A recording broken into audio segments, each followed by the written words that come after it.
Bravo Corentin, c'était un match assez solide. Quelles sont tes premières impressions du central, ce nouveau central? Ouais, faut que je me rapproche ou pas? Ok, pardon. C'est un super cours évidemment, il y avait du monde donc c'était super sympa, une bonne ambiance.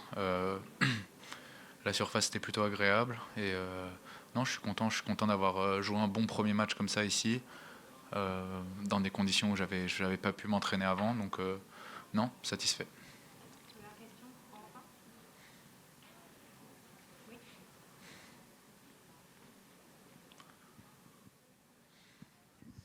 Bonjour Corentin. Demain, c'est de nouveau sur le central que tu défieras à Bublik.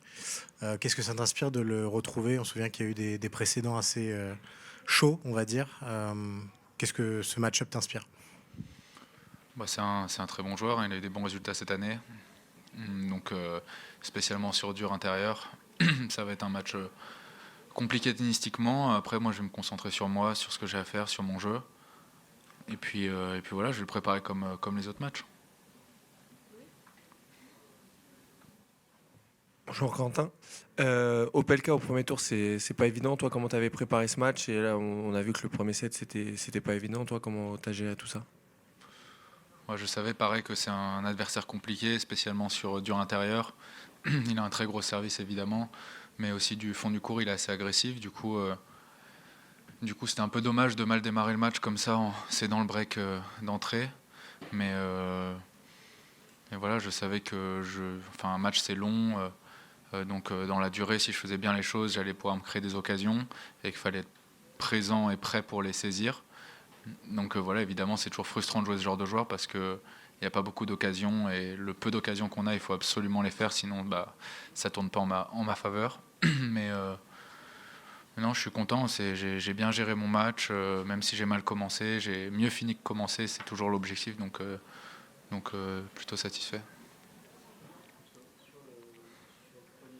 Il servait tellement bien et même en seconde balle, tu étais tellement loin. Est-ce que tu avais l'impression à un moment d'être confronté presque à un problème physique, physiologique presque, où c'était impossible de retourner, ça dépendait même pas de ta qualité de retour. C'était que ça rebondissait tellement haut et que tu étais tellement loin que c'était presque physiquement pas possible de retourner. Non, en tout cas, je me suis pas dit ça dans ma tête. Ce que je me disais, c'était qu'il fallait trouver des solutions. Euh, de près, de loin, j'essaie de trouver des distances différentes, essayer de trouver la manière de le retourner. Après, tous les joueurs, je suis pas le seul, on a du mal à le retourner, peu importe notre taille.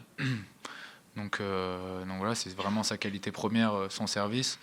Donc voilà, plutôt dans ma tête, j'essayais de voir comment adapter ma position de retour, comment le retourner. Et puis au final, j'ai bien retourné de près, de loin. Il n'y avait pas vraiment de solution unique. Donc j'ai essayé de faire un peu au feeling.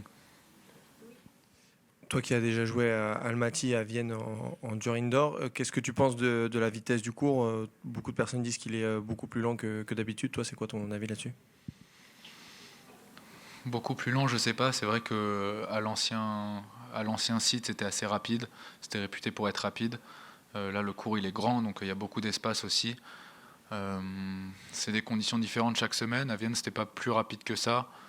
À Almaty, il y avait un peu d'altitude, donc évidemment, c'était plus dur de contrôler la balle. Mais de toute façon, les conditions, elles sont les mêmes pour tous les joueurs. Donc c'est à nous d'essayer de le gérer au maximum et d'être le meilleur en fonction des conditions de la semaine. Et, euh, et voilà, en tout cas, moi j'ai pris du plaisir aujourd'hui. Je trouvais que c'était plutôt agréable. Ça permet de bien jouer au tennis. Et du coup, je suis plutôt comment dire, content des conditions de jeu. Oui, bonjour Corentin. Moi j'ai une question assez générale sur le public. On sait que dans les sports collectifs, c'est un vrai avantage en fait de jouer à domicile, en foot, voilà, enfin dans tous les sports collectifs. Est-ce que c'est le cas aussi en tennis? Est-ce que toi tu ressens un vrai avantage à sentir le public derrière toi quand tu es chez toi en France et à l'inverse un désavantage quand tu sens le public contre toi? Un avantage, oui, c'est sûr, parce que c'est toujours agréable d'avoir des gens qui nous soutiennent. Ça crée, ça crée une ambiance sympa où on peut partager plus que quand on est tout seul. Donc un avantage, oui, j'ai envie de dire. Après, je ne sais pas comment les adversaires le vivent. Et un désavantage, j'ai envie de dire que non, parce que de toute façon, moi, j'essaie de me concentrer sur moi quand je suis sur le terrain, sur ce que j'ai à faire avec mon équipe. Et puis, ce qui se passe à l'extérieur, j'essaie d'en faire un peu abstraction. Donc je dirais pas un désavantage, mais un avantage, c'est sûr. J'essaie de me nourrir de ce qu'il y a à apprendre. Et puis quand il n'y a rien à apprendre, bah, je le laisse de côté et je me concentre pas dessus.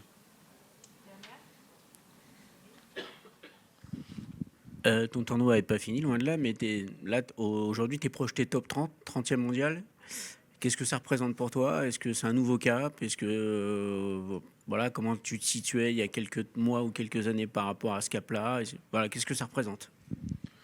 Bah, évidemment, je me sens plus à ma place à ce classement-là qu'il y a quelques temps. Je savais que j'étais capable. Après, pour faire partie des 30 meilleurs joueurs du monde, il faut jouer beaucoup de matchs, il faut battre des très bons joueurs, il faut être constant dans ce qu'on délivre sur le terrain, ce qui n'était pas mon cas ces dernières années, pour plein de raisons différentes.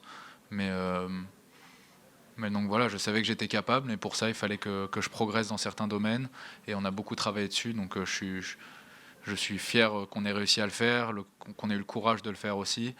Et puis après, c'est pas une fin en soi, c'est une étape, on vise évidemment plus haut, mais c'est vrai que quand je regardais les joueurs qui étaient 30e mondial et quand je l'étais pas, je sentais que j'avais ma place ici, et évidemment, il fallait faire les efforts pour, et je les ai faits. Du coup, je suis fier et je trouve pas ça normal que je sois à ce classement aujourd'hui.